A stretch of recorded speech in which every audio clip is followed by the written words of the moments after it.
G'day, Year 10 health students. I hope you're going really well. I know that it's been an interesting couple of days.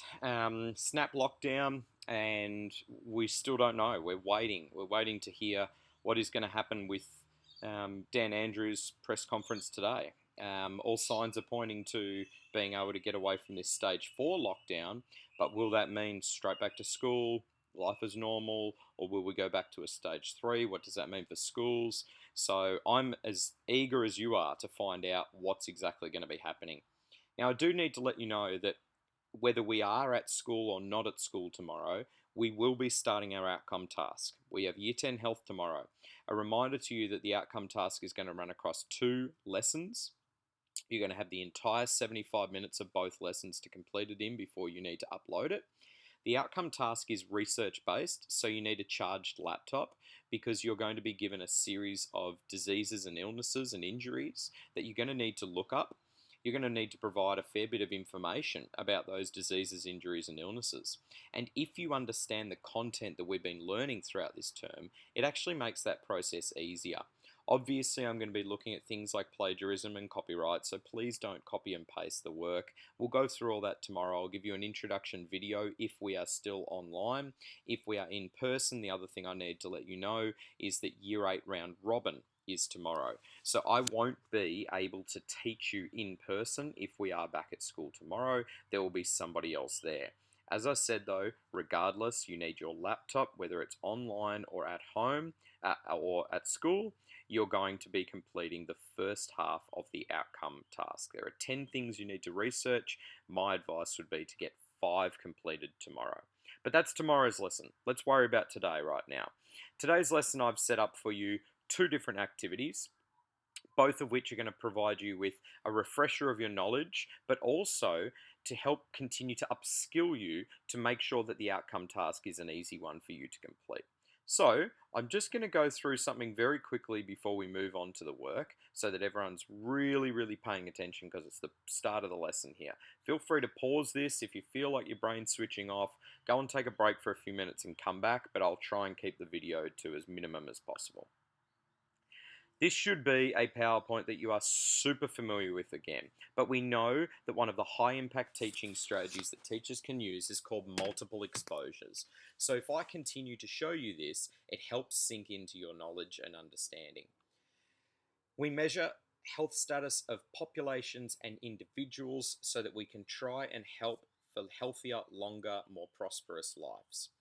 When we measure health status, we do it across a continuum. That means that you can move from poor health and close to premature death to very high levels of health, which is optimal and live for longer. We did the task where you plotted a few different scenarios in yourself across the health continuum. Then we had a look at this little bubble graph. And when we looked at the bubble graph, we started at the very top with the self-assessed health status and we worked our way all the way around to burden of disease in terms of rates of hospitalization, core activity limitation, and psychological distress. Let me touch on them quickly. When we start talking about morbidity, incidence, and prevalence, so morbidity is living with a condition, an illness, a disease. Incidence, remember, is how much was that disease reported as new cases in any given year, and prevalence is how much of that current disease is currently living within a population. So that's how many people used to have it, continued with how many people currently now have it. We spoke about the burden of disease and DALY, the daily adjusted life years. Now, if people are living with the burden of disease, their core activities will be limited. That means that the activities that they would be completing on a regular day-to-day occurrence might be that it's very difficult for them to be able to complete those activities. And if that's something as simple as being able to stand up and go to the shops by walking down the street, when somebody stops being able to do that because of disease, injury, or illness, their actual life is changing dramatically because less physical activity also means less health benefits. So if somebody is unable to be more physically active because of their disease, injury, or illness, we know that more health complications can arise as well.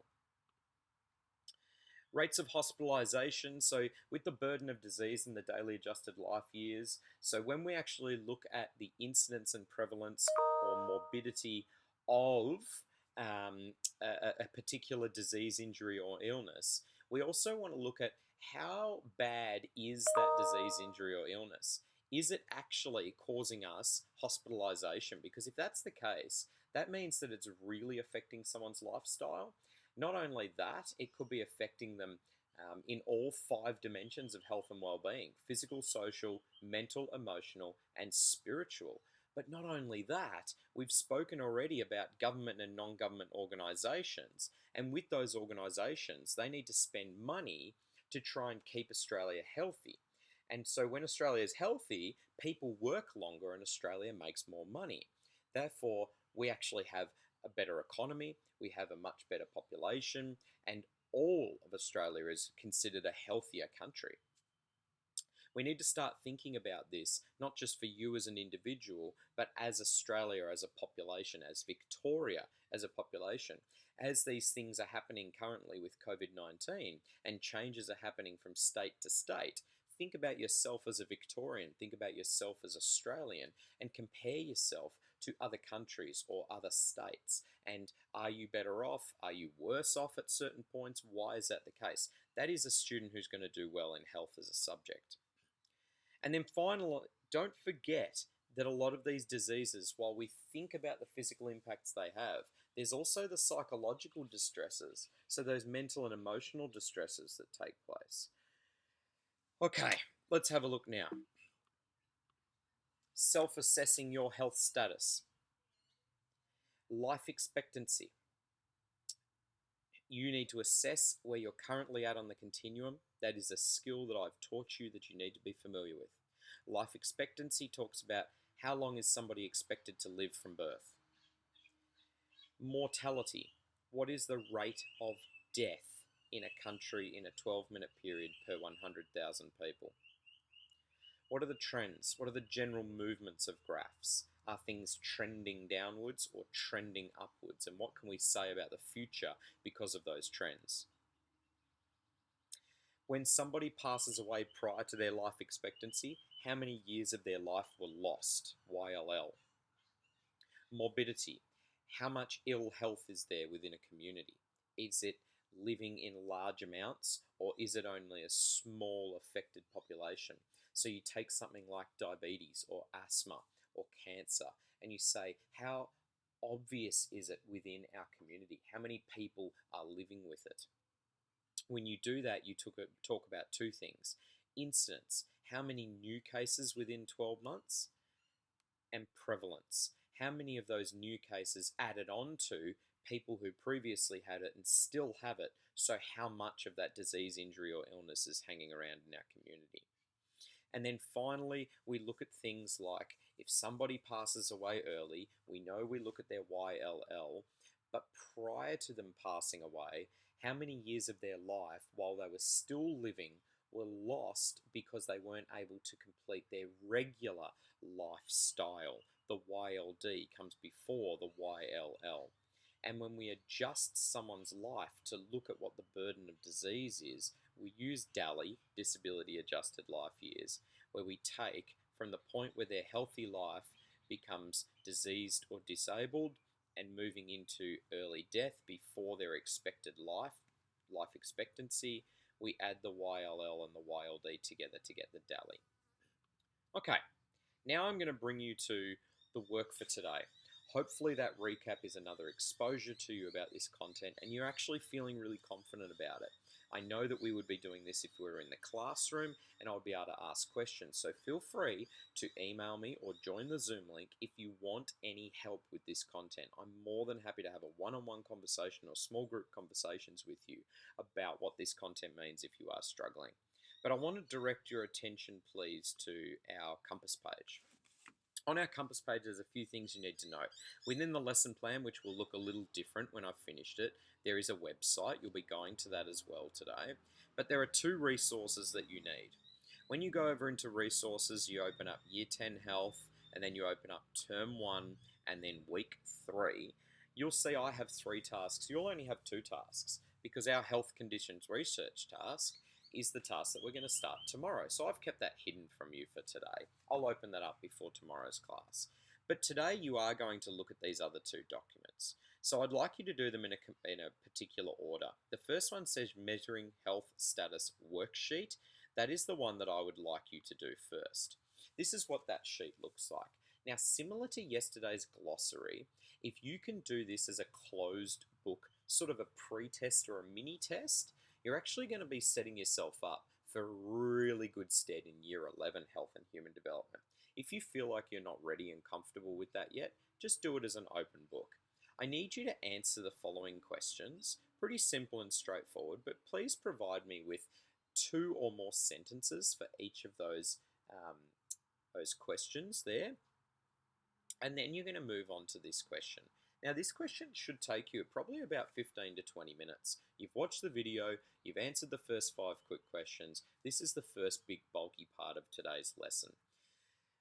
You're going to use the AIHW website, the reports and the data, and this is going to be the first time of 2 that I'm sending you to the AIHW website today. And I want you to look at a few of the numbers for Australia currently. What is our current life expectancy? Now, some of you might remember we already looked this up in class, so maybe just double check it or have a look to make sure, is that males or was that females or was that an average of both? Because maybe you can provide more information than just the one number that we know. What is the mortality rate and morbidity rates? Now remember, we already tried to look at the morbidity rate and it was quite challenging. So maybe pick a couple of different disease, injuries and illnesses that you know are prevalent within Australia. We already looked at a few graphs for youth about what was prevalent.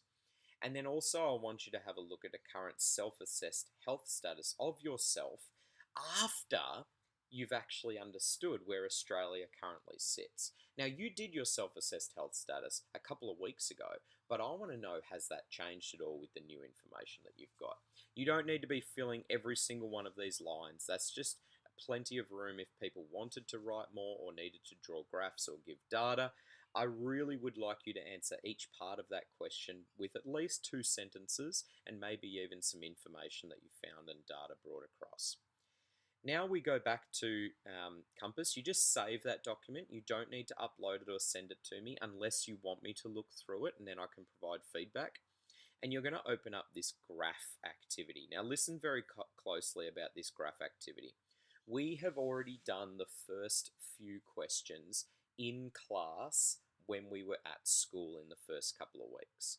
The how healthy are you, the health status brainstorm, and writing out a definition of health status, and going through each of these on the PowerPoint. That is all already done for you. We did a graphs activity, however, I chose different questions. What I would like you to do now is to actually answer each of these 11 questions.